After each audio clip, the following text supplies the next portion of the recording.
Can 6 business owners see eye to eye in spite of their generational divide? Can we really say when we were their age, we did not complain about the same things? Let's find out. This is Under 50s versus Over 50s. Remote work ruins productivity. Disagree. Why did you go for a middling one? Because it really depends what field you're in. When I was working a 9 to 5 on a laptop, I did nothing at home. I can say that now because I don't work there anymore. I'm Isabel, I'm an actress and content creator, and I can be quite stubborn, quite opinionated, so I would say I'm quite good in debates. Because I just felt like once I had my tasks done, what's the point in continue just like checking emails and stuff when you've got nothing to do? Yeah, but my question is if everyone's working remotely, who's actually doing any work? Hi, I'm Atul. I run Terminal 6 Showman Studios at Heathrow, film production company. I always listen to reason. Well, some people are really good at working remotely, like you don't have the distractions of working, and it also depends what you do. But it's living a yappy culture there. A yappy culture? Yeah, it's a yappy culture. In the office? Everyone's talking, chattering, but not doing any work. But the thing is, if you're a business owner, you are more disciplined. You're not just working for somebody else. Distractions. I'm a jewelry maker and designer, and I do listen to other people as well. Hi, I'm Nkonye. I can be agreeable depending on the subject.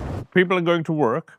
They work from 9 to 5 or certain hours, and they switch off. But now, people switch on 24 hours. You know, they are more responsible because there's a lot of people work from home. And so we are different than before COVID. So people are more disciplined being at home. So are you saying productivity has increased since? I think so. it is, Yeah, yes. I think so, Not yes. only that, also you are happier being at home. So why because couldn't you you can do this other remotely things. now? You are leaving a legacy behind where there'll be lazy people sitting at home in their pajamas, and doing nothing, You're making wild assumptions about people that want to do their job. I'm telling you what I have experienced. I have 3 people from home working from home. Hi, I'm Jay. I'm a sports massage therapist, and I do like to argue. We've established that already. But you've employed the wrong people. You've employed the wrong people. No, That's it's not your working. fault. No, they're my family. They work from home. So then you're All 3 of them. And they're all lazy. So we've won. We won. You go to work, you do what you need to do. At 5 o'clock, your job is done, family time. I'm Varsha, I'm a football coach, and I'm very argumentative. If I have to mix my work with my family life or everything else, nothing gets done because your mind is not there. There is a structure of life where you go to work and everything else comes later. Meetings, if you mix, you're not going to achieve anything. Meetings need to be taken place early in the morning, not at 7 o'clock in the evening. Nah, Meetings don't need to happen. It's an email. Send an email. We'll get it in bed. We'll do it in our pants, and then we'll respond to it later. If you're happy with your business, with what you do, work doesn't really finishes at 9 to 5. That was heated. We're all friends. Young people don't work hard. Absolutely not. Absolutely not. I just want to start. I quit my 9 to 5, which was 37.5 hours a week, to do something that was following my dreams and making me happier. Now I work 24/7. So, and obviously I'm of a younger generation, and most of us are hustlers. Okay, the reason I'm here is because I work with a lot of young people, and I notice because of technology and so much things are available, as soon as they get into difficulty, they give up because there is other options. You guys had it really easy, as in your generation started when things weren't as up We as had they are to try now. very hard. No. We have to try really hard. Now we have to have degrees, experience, X, Y, Z, just to get into an entry-level job. I've got a daughter that's in this age group, and I have seen firsthand the difference in how times are between when it was our time and how hard it is. I had her when I was 24, and I was already living on my own with my husband. She's still living at home. She's 27.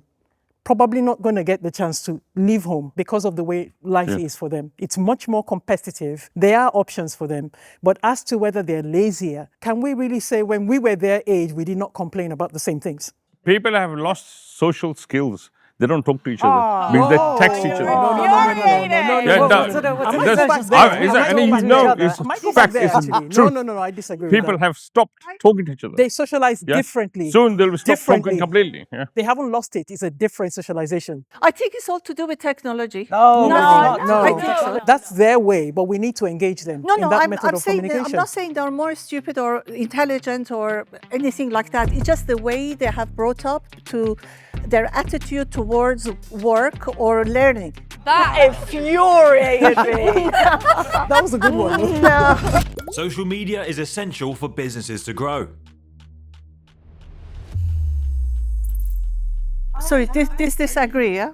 As someone that does something that's physical and that's someone that goes towards getting people in an environment like a gym or combat sports, I believe if I am in a combat environment, I have more chances of getting long-term business with the model that I'm working on, which doesn't rely as heavily on social media.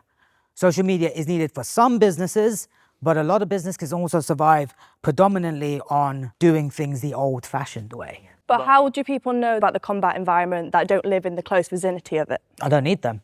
They're not my niche. But you could grow your niche by growing your audience in terms of there might be people out there that don't know you exist. But I'm a you sole want them to trader, exist. so I can't do 100 massages. I can do 10, rather than spreading myself thin, making content, which is a ball ache, as you know. You can hire people like me to do it for you. Why? You can come and see me later. Use ChatGPT. Do you have a website?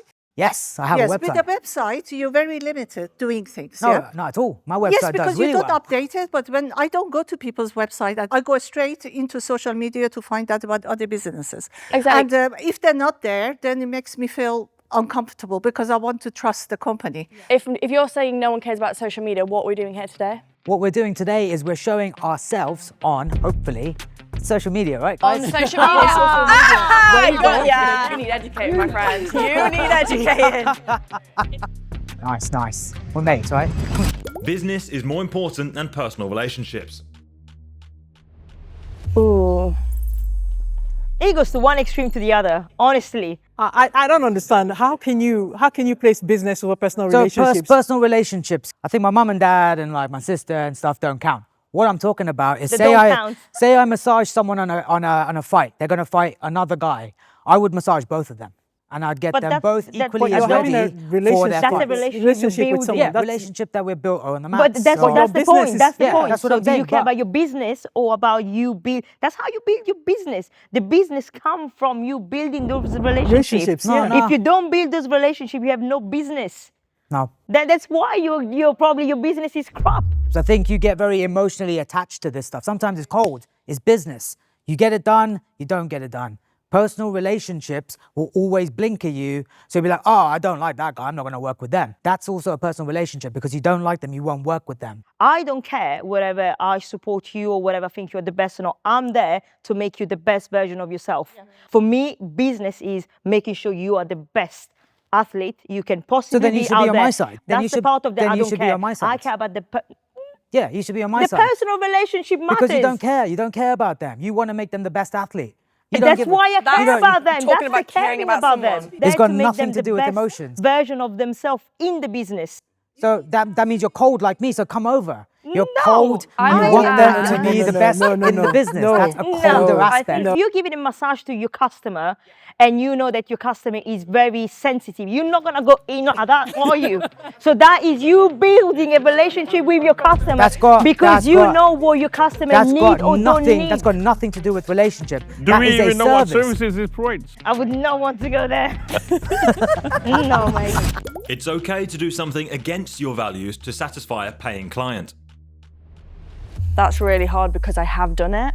Go on, then come with me. Yes. I'm going to set the context. This has happened to me. I've been vegetarian for 15 years. Boo. I rock up to a shoot and they wanted me to do something and the content was including eating chicken. It would have been really bad for them as a client if they're expecting something from me and I wasn't able to deliver if I didn't do it, so I did it. I'm never going to go above that, would never hurt anybody, but if it's something that's self-inflicted. Boo. You're on the same side as me! Yeah, I think I agree very then slightly come about over. the context. No, I don't agree that strongly about the context because in my business, Yeah, we're on strongly. I don't in my like that. business, if I create a formulation that's going to harm somebody's skin, I will not pull that out there, no matter how much I'm paid. So I had product which this company wanted to use my product in a religious way in a religious country. Did you allow them to use it? No, I rejected and Okay, then that's good. yeah, I rejected and because I just didn't want to expand in that area. So people start knowing you as that person and I didn't want people to know my product as that. If you're a small business and you really need the money, maybe you can let things like Okay, that slide. I'll cut you there. I'm a small business. So because obviously there is a lot out there, but what I see out there is absolutely crap. Okay, is absolutely everyone follows social media. Like as a goalkeeper coach myself, like I see certain people showing the kids doing that. I'm like, are you even worried about their fingers, their bones and things like that? That's right. So I started my business only 2-3 years ago, and someone came to me and said, we want to buy your business. I'm like, but there's nothing to buy.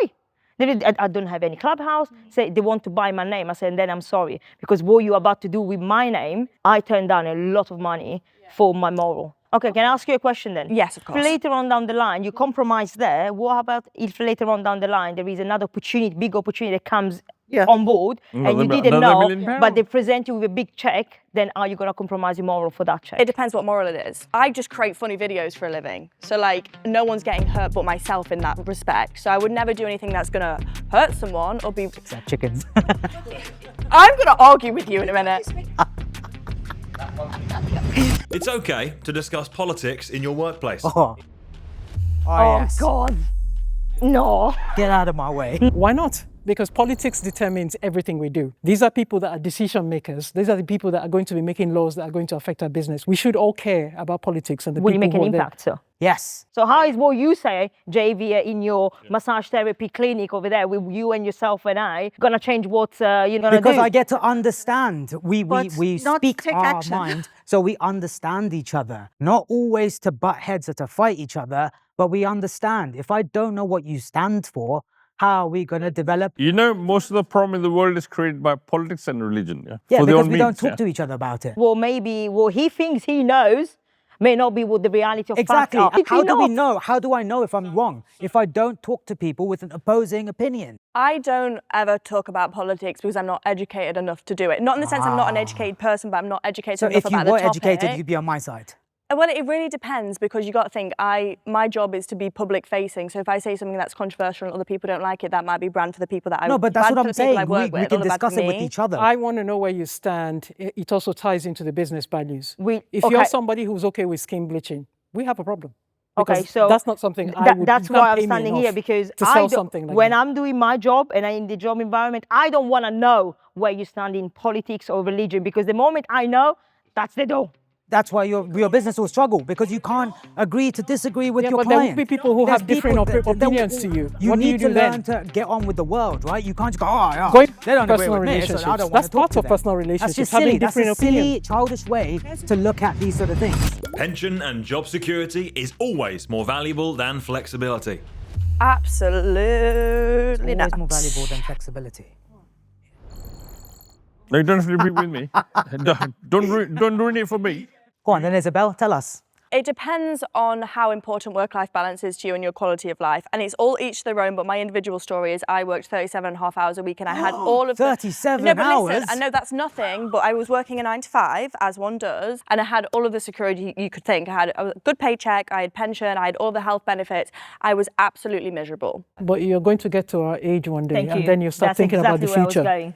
I don't care. It's not so much about Oh, you now, will. You will. it's about You will. later on down in life. You're going to get to an age where you have to think about, okay, what's going to happen when you can no longer physically do what you do. I'll cross that bridge when I get to it, but for now... You can't cross Yeah, that you bridge. can't cross that You can't bridge. You've cross got to that plan bridge when you towards it, get to though. the Well, It depends on the age, actually. Because up to the age of 50, I had a secure job and everything, and I only did the business after my kids grew up, and then I had the flexibility to go and do what I wanted to do. When I was very young, I had a cancer. I didn't know whether I could survive. Now was more important than future, because future could have just disappeared. And so, She's got something that could end her life in that place. yeah. Right? So she thinks in the now. But if you don't have something like that, Yeah. you think of the future, you think of children, you think of a wife, you think of a I house. beg to differ. you I had also cancer too save for when the I was past. 17. And for me, it was like, what to do? Everyone around me was crying, and I'm like, I'm going to beat this. All I did. And then, yeah. yes, both you and me. And I was like, I'm going to beat this. But then you make me think, like, things can be taken away from you like this. People can only be successful if they have a good health, and then they have good wealth. Yeah. So health is number one, as you know yourself. And also my parents, they come from the war zone, and my dad at the age of 60, he was multimillionaire. He lost everything. So the life, experience showed me that, live for now. Yeah, live for now. But if you keep living for now, at some point you will You come still to got the to plan point for the future. where Live for now, plan for the future. When you can't work anymore, who's going to give you the security? It is okay to overpromise to win a client. That's a good one. agree. It's okay to overpromise to win a client. As long as you deliver. As long as you deliver. As long yeah. as you Do deliver, I you get can overpromise whatever you want to. If you overpromise, you will always underdeliver. So you guys are wrong and not good business people. I used to work for a big aerospace company, and we were told as expediters to promise anything in the world to See? keep the client. Terrible. As long as you can deliver. As long as you can deliver. You cannot deliver. If you overpromise, you cannot promise something. over-deliver, can you? You can't over-deliver. If I am overpromising a client who has smashed their arm in an armbar, and I go, I'm going to cure you, man, and I don't cure them, not only am I legally liable, I'm also an idiot because I lose that client. That's overpromising and under-delivering. That's you trying to be God. But this is what I'm saying. That's what you guys. This is what you guys are offering. You guys are offering. You're overpromising. Overpromising already puts an expectation that isn't realistic. I think it's a confusion about overpromising. Yeah, I don't think they understand what overpromising overpromising means is something that you're going to be under-deliver. So what do you think of overpromise? No, but all businesses run on promises. Yeah. All businesses run promises. Overpromising but is what happens automatic. You got to when the promise client to comes? sell them. No, You have to. no. Too much is overpromising.